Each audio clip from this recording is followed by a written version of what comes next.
నేను రాజకీయాల్లోకి వచ్చింది అదేవిధంగా నా తండ్రి పేరున ధర్మారావు ఫౌండేషన్ స్థాపించి సేవా కార్యక్రమాలు చేస్తున్నది డాక్టర్ బిఆర్ అంబేద్కర్ గారి సమాజ స్థాపన ఏదైతే ఉందో దానికి అనుగుణంగా పనిచేయాలనే ఉద్దేశం అని చెప్పి మీ అందరికీ తెలుసు. అందులో భాగంగానే డాక్టర్ బిఆర్ అంబేద్కర్ గారి యొక్క ఆశయాలకు అనుగుణంగా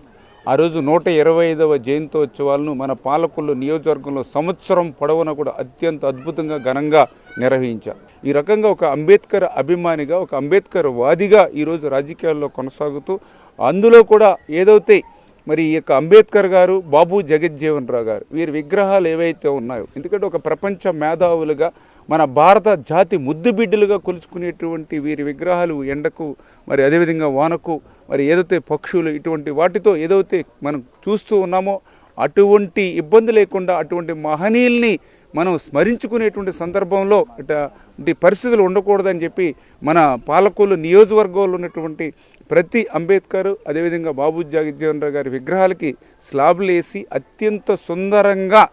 భవిష్యత్తు భావితరాల వారికి వారి యొక్క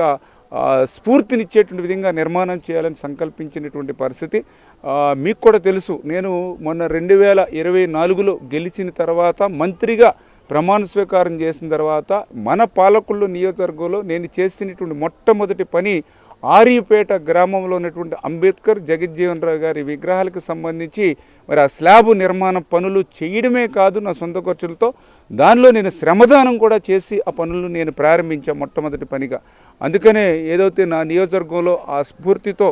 మరి ఈ యొక్క విగ్రహాలకు సంబంధించి స్లాబులు అన్నీ కూడా అత్యంత సుందరంగా నిర్మాణం చేసి మరి అటు ప్రభుత్వం నుంచి కొంత మేర నిధులు లేదంటే మా యొక్క ధర్మారావు ఫౌండేషన్ ద్వారా నా వ్యక్తిగతమైన నిధులతో కూడా పెట్టుకుని మరి ఖచ్చితంగా ఆ అంబేద్కర్ గారి ఆ యొక్క బాబు జగజ్జీవన్ రావు గారి యొక్క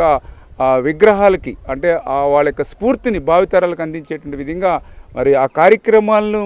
చేయడమే కాదు, ఆ యొక్క శ్రమదానంలో కూడా అంటే నిర్మాణ పనుల్లో కూడా శ్రమదానం చేస్తూ ఒక సంతృప్తి, ఒక తృప్తి. ఇప్పుడు ఈరోజు కూడా మరి ఏదైతే చింతపర్రు గ్రామం అరుంధతిపేటలో ఇప్పుడే అంబేద్కర్ గారి విగ్రహాన్ని చూస్తూ ఉన్నాం. మరి సంవత్సరాల తరబడి అట్లా ఎండకు వానకు తడుస్తూ ఉన్నటువంటి పరిస్థితి. మరి ఈరోజు మళ్ళీ మనం దగ్గరుండి ఈ యొక్క నిర్మాణ పనులకి నిధులు ఇవ్వడమే కాదు శ్రమదానం కూడా చేసి ఈరోజు ఈ పనులు పూర్తి చేస్తూ ఉన్నా. ఈ రకంగా ఆ అంబేద్కర్ గారికి, ఆ జగజ్జీవన్ రావు గారికి మరి ఆ నిర్మాణ నిధులే కాదు నేను శ్రమదానం కూడా మరి నిత్యం నాకు అవకాశం ఉన్న నియోజకవర్గంలో ఉన్న రోజులు కూడా పనిచేస్తూ ఆ పనులన్నీ కూడా పూర్తి చేస్తానని చెప్పి మీ ద్వారా అందరికి కూడా తెలియజేసుకుంటూ ఉన్నాం. చూసారు కదండి, మరి ఈ వీడియో కనుక మీకు నచ్చినట్లయితే ఒక లైక్ కొట్టేసి మీ అభిప్రాయాన్ని కూడా కామెంట్ బాక్స్లో తెలియజేస్తూ ఇలాంటి ఇంట్రెస్టింగ్ అప్డేట్స్ కోసం మా ఛానల్ని సబ్స్క్రైబ్ చేసుకోండి.